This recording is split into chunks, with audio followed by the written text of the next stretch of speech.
ทดสอบเนาะมื้อนี้แอมมี่สิมาทดสอบเด้อทดสอบ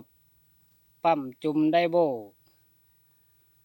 ปั๊มจุ่มไดโว900 วัตต์เนาะไดโว900 วัตต์เด้อท่อ4 นิ้วเนาะ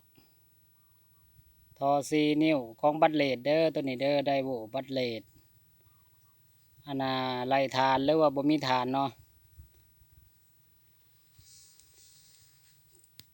เป็นบอร์ด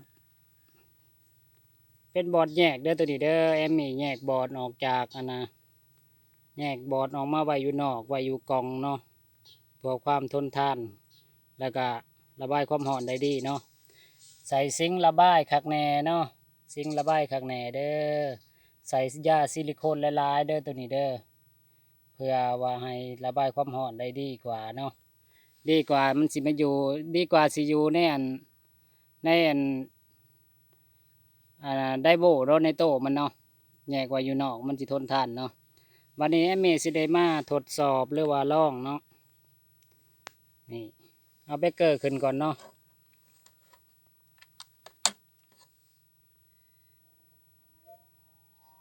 นี่บอร์ดมันก็ทำงานเนาะมันจะมีไฟนี่เนาะนี่ไดโวก็ถือว่าไดโวกำลังดูดน้ำอยู่เนาะ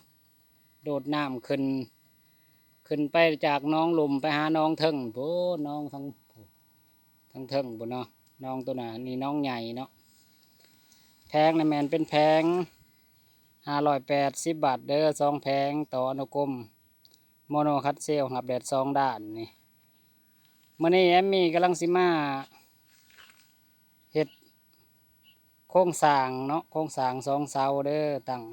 แผงโซลาร์เซลล์เตรียมเครื่องมือมาถือว่า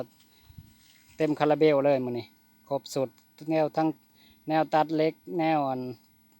เสื่อมแนวจอดเนาะนี่บัดนี้แอมมี่สิพาพี่น้องเบิ่งเนาะไหลไปเบิ่งว่ามันสิจักแมตเนาะได้ต่อแต่เมื่อวานนี่เนาะนี่เป็นมือที่2เนาะต่อทอไปประมาณ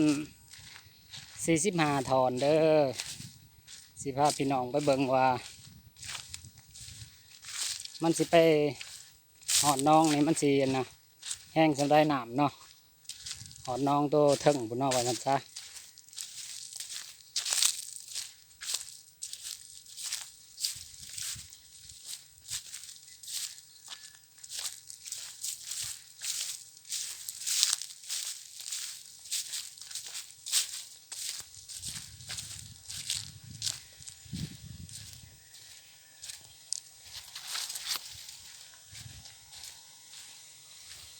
โอ้